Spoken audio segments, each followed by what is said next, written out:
So yeah, firstly, how are you and how are you coping with this lockdown situation we're in? Yeah, I'm really well, thankfully, and everyone here is well. Um, yeah, I've been taking it all in my stride. I'm still working from home. So for the Harlequins Foundation, we've a lot of stuff to do, a lot of content creation, a lot of data entry and things like that. So I've been kept really busy with work, so that's great.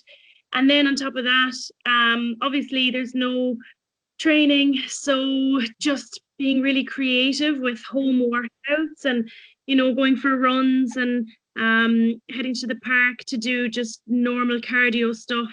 It's been really nice actually, to take a different approach to training. I've been really enjoying it. As much as I can. It's a bit strange, obviously, but it's really nice to see people, reaching out to each other online. We're doing some workouts together in work to keep like morale high and keep everyone in touch with each other. And we've been sending challenges to each other through the Irish squad. We're all doing a Wednesday challenge, and we've got a leaderboard. And then in Harlequins, the same as well, all challenging each other with different skills and workouts and things like that. So actually, it's been really nice, and the nice weather has helped as well to keep spirits high. So yeah, I've been making the most of it for sure. Yeah, it's nice in these types of, well, this is a bit of an unprecedented situation, but it's nice when people come together, isn't it? You kind of see people's real characters come out. Yeah, definitely. And like it's been really nice in work with the Harlequins Foundation crew. Like we've had a drink on Fridays and everyone online chatting together and kind of just, we've all got so much extra time now that you're actually putting it back into really getting to know each other. And yeah, it's been really good. Yeah. Good. So what's it been like from a training point of view, which you just touched on, but have you been sent like an S&C program, which you're trying to do, if you have an outdoor space, are you doing that every day? Yeah, so we've obviously got two sides to it, where we've got the Harlequins program and the Irish program as well.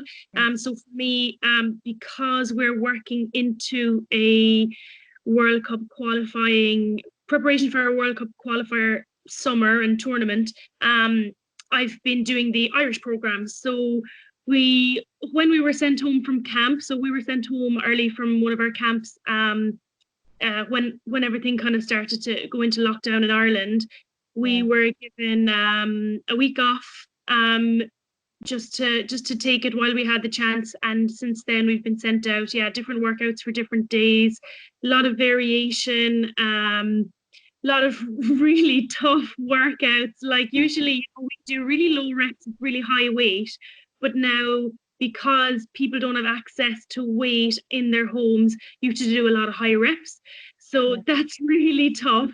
It's been really tough on my knees, but I'm getting there. It's starting to ease now. But yeah, it's really nice. A lot of variation and a lot of creativity and a lot of nice time to get your kind of functional movement right as well. So, for example, like the 20 minutes that I would normally spend commuting to work in the morning, I've now spent doing mobility.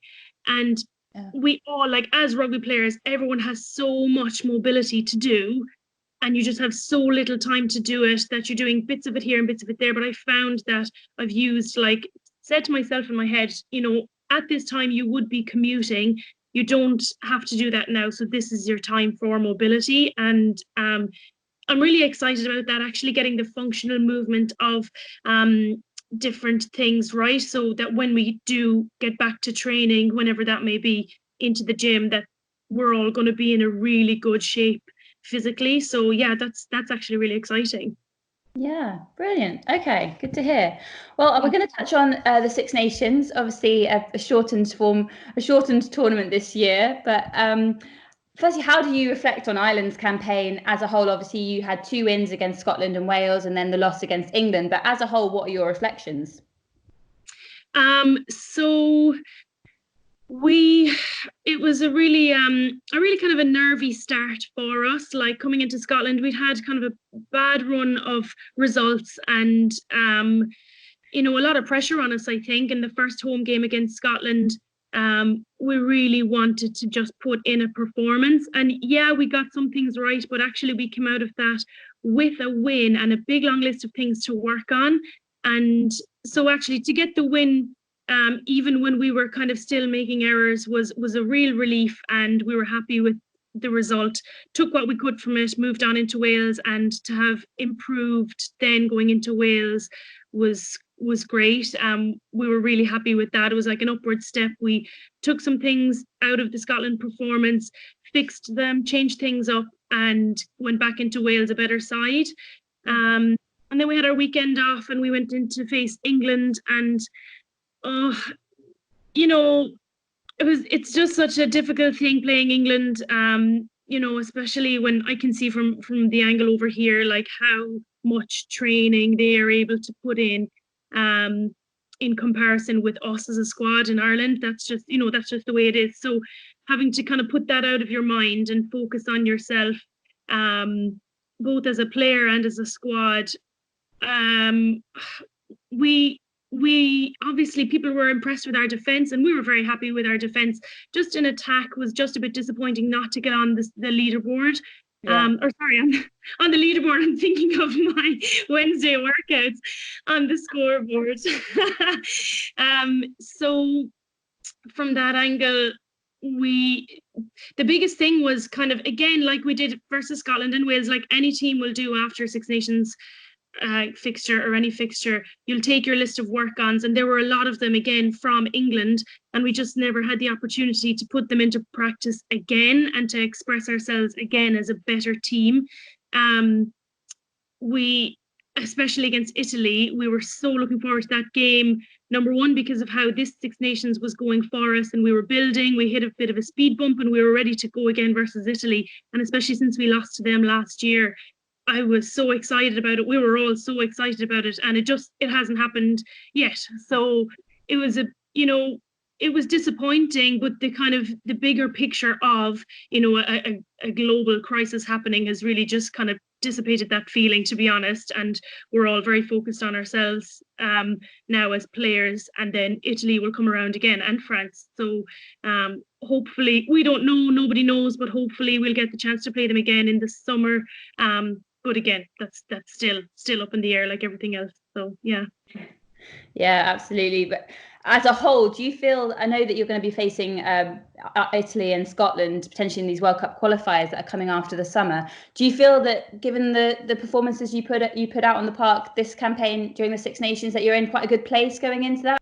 Definitely, and I definitely think we're in a good place. We've worked a lot on our defence. You know, you can't get it all right in one go, and you know, Rome wasn't built in a day. So to have improved that aspect of our game, you know, and defence is such a massive part of our game that we should be really happy with that. Now it's time to start, you know, pulling together our attack just a little bit better. I mean, we've got fantastic attack. Oh my God, we've great players that are so threatening. It's just about kind of fine-tuning a lot of those aspects to make us a really strong attacking team, and that coupled with our defense, I think we're in a really good place, and we've got so much more to get right, that as long as we keep doing that, we're going to be a very strong team coming into the World Cup qualifiers. So yeah, we're excited about it. So yeah, which players did you think had a standout campaign for Ireland this time round? Obviously, Bevan just shone so much for us in that first game. Just such a brave thing to do, to go for that interception and to make that run. Like, it's one of the greatest moments in Irish women's rugby, to be honest.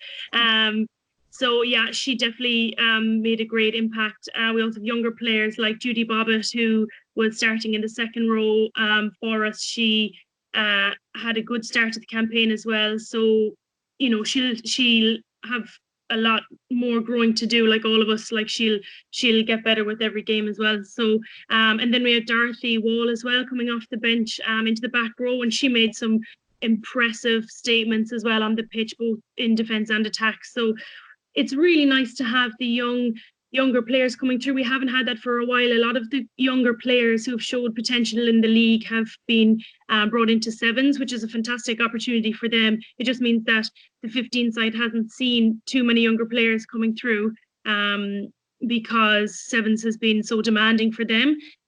So yeah, it's really nice to have those younger players with us now and pushing the older ones and just being totally fearless, and that's been a really nice side to have in the squad this year.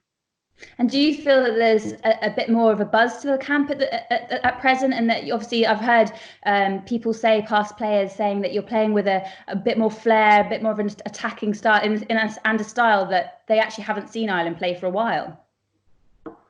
Yeah, I think that comes from a couple of years of I suppose building, and I know we use that word an awful lot, but that is what it is. Like the last couple of years of putting different things in place, trying different players. I think that's come from a couple of years of that all kind of bubbling into something bigger and something better. So I have really enjoyed our camps this year, and they've been massively competitive. Like we've been absolutely killing each other in training, which is what you need. It's high risk because obviously that you can get some injuries through training like that, but also high reward where it just makes us tougher players and actually brings us closer together as a team when we just absolutely go for it in training. So that's made us a better team physically, and also brought us together, as a squad as well. So yeah, I would definitely agree with that. Yeah. Okay, great. And just finally on the Ireland front, you don't often play it for club, but you were number 8 for, I think, both of the games this campaign, weren't you? Starting number 8. How do you find that position? I love number 8. Actually, it's my preferred position. I've played number 8 since I was a lot younger, and I love kind of the interlinking play with the backs, and just being at the back of the scrum. I love obviously flanking as well. Like put me anywhere in the back row and I'll do the job for you. But number 8 is my preference. So yeah, I've been really enjoying it there. Yeah. Great. Okay, and just lastly, from a club perspective. Chloe Edwards. Oh, hello. My roommate. Hi. This is doing a great interview. Just lastly, from a Quins perspective, obviously it was your first season with Harlequins this season. So what are your sort of reflections overall on your first season with them? And I know it's been cut short. You didn't get a chance to play the reverse fixture with Saracens, which is a shame. But yeah, what are your reflections on the season as a whole? Yeah, it's been really bizarre actually.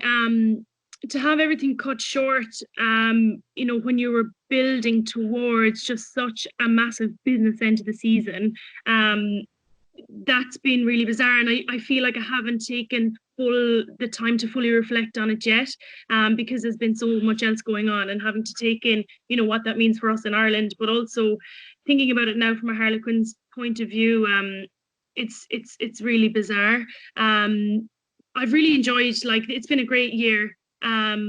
Really competitive, great quality of training, just wonderful coaches around to bounce ideas off and to have good conversations with. A lot of I really enjoy like the team reviews that we do and the good discussions we have together as players.